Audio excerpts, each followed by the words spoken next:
ये विगत 3 सालों में बहुत समय के बाद मतदान सूची का शुद्धिकरण हुआ है। आप डिब्बे खुले तब देखना, 2 ही कारण, एक तो मतदाता सूची का शुद्धिकरण हुआ है और दूसरा कांग्रेस के समर्थक निराश होकर घर पे बैठे। डिब्बे खुले तब देखना, हर जगह मार्जिन भी बढ़ेगा, सीटें भी बढ़ेगी और प्रचंड बहुमत के साथ हम 400 पार करेंगे। आप मध्य प्रदेश के अध्यक्ष हैं बीडी शर्मा, उन्होंने कहा कि जो डीजी गवर्नमेंट का लॉकर है, डीजी लॉकर, उसके जो फोटो आईडी होते हैं उनको मान्य कर देना चाहिए। कई युवा उस वजह से वोट नहीं डाल पाए। ऐसे नहीं होता है।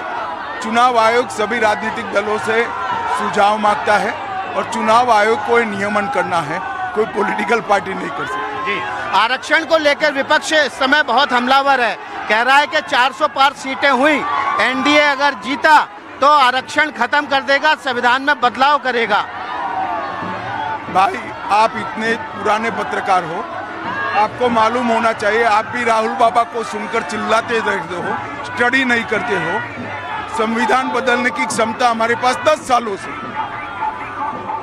400 पार से पहली बार नहीं आएगी। उनको पूर्ण बहुमत की सरकार की आदत नहीं है। हमारे पास 10 साल से हमने पूर्ण बहुमत का उपयोग धारा 370 हटाने में किया, ट्रिपल तलाक हटाने में किया, राम मंदिर बनाने में किया और अंग्रेजों के कानून बदलने में। 400 पार देश को मजबूत करने के लिए चाहिए। मोदी जी को आशीर्वाद दें। प्रधानमंत्री ने आज पाकिस्तान का जिक्र किया कि पाकिस्तान के मसले पर विपक्ष मौन है, बातें नहीं कह रहा है। पहले पाकिस्तान दहशतगर्द भेजता था, आजकल आटा दाल के लाले पड़े हैं। ठीक है, सही बात है।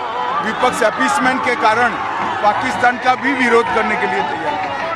आपको लग रहा है कि विपक्ष जो बात कह रहा है कि 150 पार बीजेपी नहीं कर पाएगी, वोटिंग परसेंटेज कम है, उसमें कितना दम है?